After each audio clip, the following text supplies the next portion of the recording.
Opera wine, opera wine, opera wine. Mi chiamo Gianluca Torrendo e sono l'enologo di Brunotto. Brunotto is one of the most interesting wineries in the region, in Barolo, because it was, I think, one of the very first to have a single vineyard Barolo. Sì, esatto. Infatti nel 1961 con Beppe Colla come enologo e proprietario della cantina ha iniziato a selezionare dei cru, delle singole vigne nella zona del Barolo, sia per quello che riguarda il Barolo come vitigno, per cui Barolo Mussia, e sia come riguarda la Barbera con la Barbera d'Alba Piano Romano. In those days most Barolo was blended, wasn't it, from everywhere? Storicamente invece era sempre stato assemblato. Storicamente era un insieme, ogni bottiglia rappresentava l'insieme di più vigne in diversi singoli comuni che rappresentano la zona di produzione del Barolo, esatto. Mentre Beppe Colla portò l'innovazione di imbottigliare il vino proveniente dalle singole vigne nelle diverse zone di produzione, apprezzandone molto le caratteristiche e le differenze. So, what are you showing today? Cos'è mostrato? Oggi abbiamo in degustazione un barbaresco, non un Barolo, barbaresco Bric Turot dell'annata 2009. Il Bric Turot è uno dei primi vigneti che si incontrano da Alba andando verso Barbaresco e è di proprietà di Brunotto dal 1995.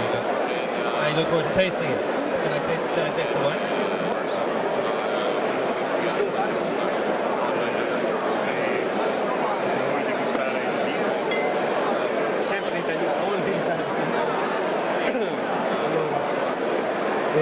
Barbaresco 2009 innanzitutto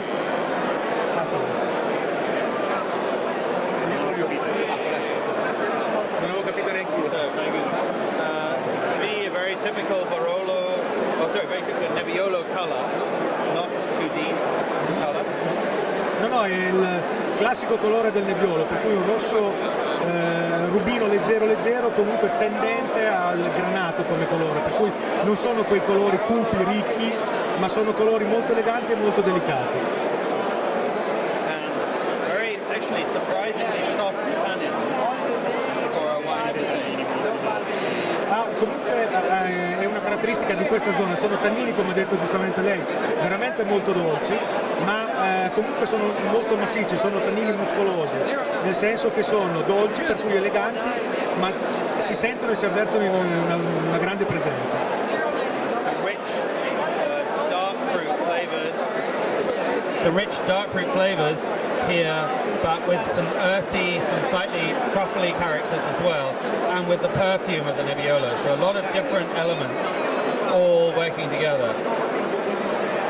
Una delle caratteristiche comunque di questo vitigno e di questo cru particolare è comunque sono terreni molto argillosi, sono molto ricchi di tufo, per cui il tannino comunque risulta dolce naturalmente. E anche a gradazioni alcoliche non molto elevate questa dolcezza del tannino si avverte ed è la cosa principale del vino.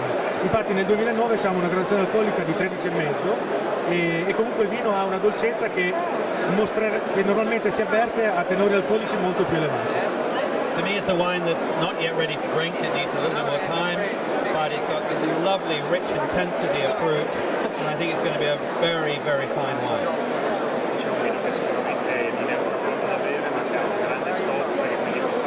Ha i difetti dei grandi vini in gioventù, per cui i vini quando sono giovani si dicono che sono dei bambini, per cui promette bene nella crescita e sicuramente darà grandi emozioni negli anni a venire.